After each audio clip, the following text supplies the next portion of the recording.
And yes, we are live today. Hello everyone. Good morning, good afternoon, good evening everyone. Maayong buntag ninyong tanan. Kumusta ka mo? So, it's another beautiful Sunday afternoon here in my location, okay?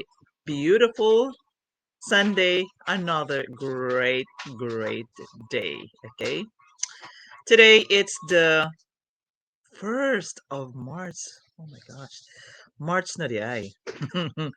So it's the first day of March 2026 and it's almost 3 o'clock in the afternoon here in my location. Again, this is Rina and I am originally from Cebu, Philippines, but now come to you live from Toronto, Ontario.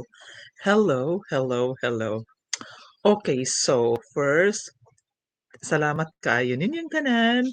Thank you to all my new and my old followers. Thank you so much to those who give time to comment.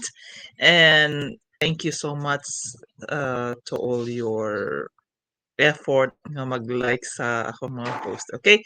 So today, our topic for today is it's a kind of very not very interesting, but it's a bit challenging. Okay? So,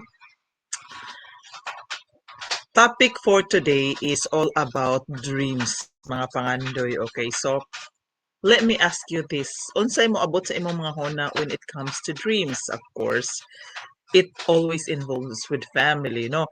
So me, if I have to ask unsa ang akong mga dreams, mo na gingon nga sikreto para bebo. But in reality, ang atong mga pangandoy naara gyud sa atong family. Well, sa atong kaugalingon, given nga na is atong kaugalingon, but kasagaran is para gyud sa pamilya, right?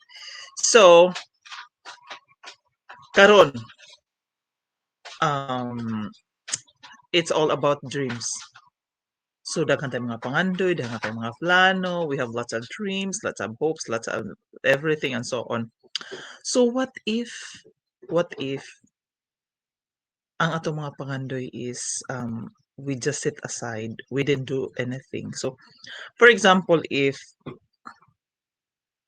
what happened if you, me, or we are delaying our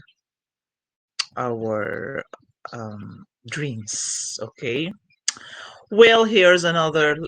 It's just a short version.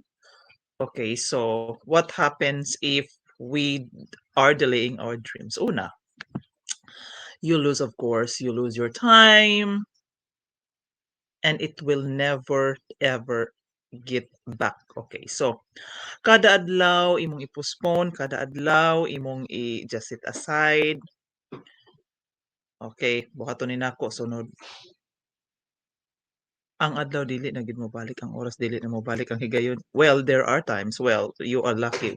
Mobalik ang higayonan, pero ang oras nga nausikan dili na gyud mobalik. Okay. So the next is you are I mean, your confidence slowly fades. So the next is ang imong naa na ka sa murag momentum, no? Dili na gyud na siya kumbaga hinay-hinay nga dili nimo i-encourage imong kaugalingon o dili nimo siya i-motivate, hinay-hinay nga mawa ang imong confidence, right?